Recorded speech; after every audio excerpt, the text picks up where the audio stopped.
I'm Dhawal Ghanshyam Dhanani. You must already know that Yes Bank is coming out with its follow-on public offer, that is FPO. Earlier this week, Yes Bank had received an approval from Capital Raising Committee of its Board of Directors to raise fund through an equity offering. The company is looking to raise around Rs 15,000 crores by way of fresh issue of equity shares, including an employee reservation portion of up to Rs 200 crores. The issue opens for public on Wednesday, that is July 15th, and closes on July 17th. The lower price band is set at Rs 12 and upper price band is set at Rs 13 per share with a lot size of 1000 shares. Firstly, I'll brush up on what has happened in Yes Bank. So now if you remember, on March 13th, 2020, in its first of its kind of experiment from Government of India, both government and the RBI have concerted strongly capitalized public and private sector lenders to bail out the stressed private bank from crisis. Government has approved a bailout plan for Yes Bank, under which they received an amount totaling to Rs 10,000 crores from 8 financial institutions, including Rs 6,050 crores from the Big Daddy, the State Bank of India, at Rs 10 per equity share.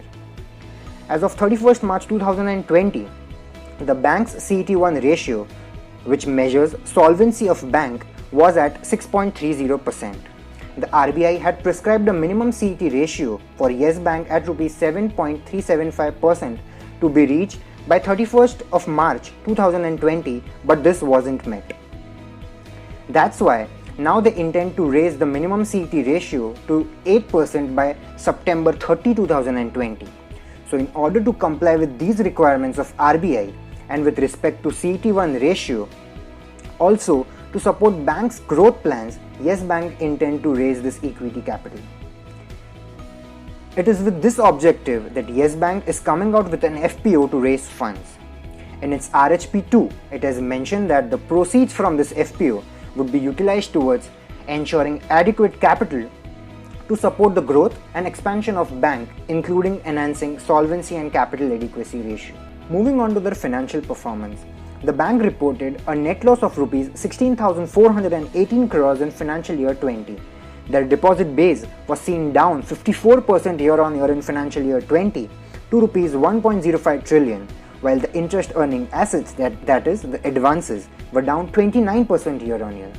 Now the road ahead indeed seems challenging, but they have stated out few objectives they intend to achieve in medium term, such as stabilizing liability mix, lowering the cost of advances with an aim to increase CASA ratio to more than 40%, provide granular advances with retail, SME and medium enterprises being more than 60%, enhancing corporate flows and cross-selling through transaction banking, and increase return on asset above 1% within next 1 to 3 years and above 1.5% within next 3 to 5 years. Now whether these medium-term objectives would be achieved by the bank or no, only time will tell.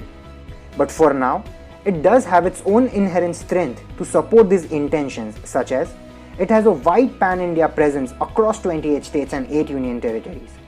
As on 31st March 2020, the bank has close to around 1,100 branches and 1,500 ATMs. They have a strong focus on retail and SME advances. They have a strong technology backbone, and the bank has public-private ownership model with a simplified organizational structure. So in order to conclude, given the backing of State Bank of India and its commitment to participate in Yes Bank's FPO of up to Rs 1,760 crores, it appears to be worth taking a risk to subscribe this FPO. However, this is a very high-risk, high-reward investment, and only investors with high-risk appetite and comfortable liquidity position with the time horizon of at least 2 to 3 years can look to subscribe this high-risk, high-reward FPO.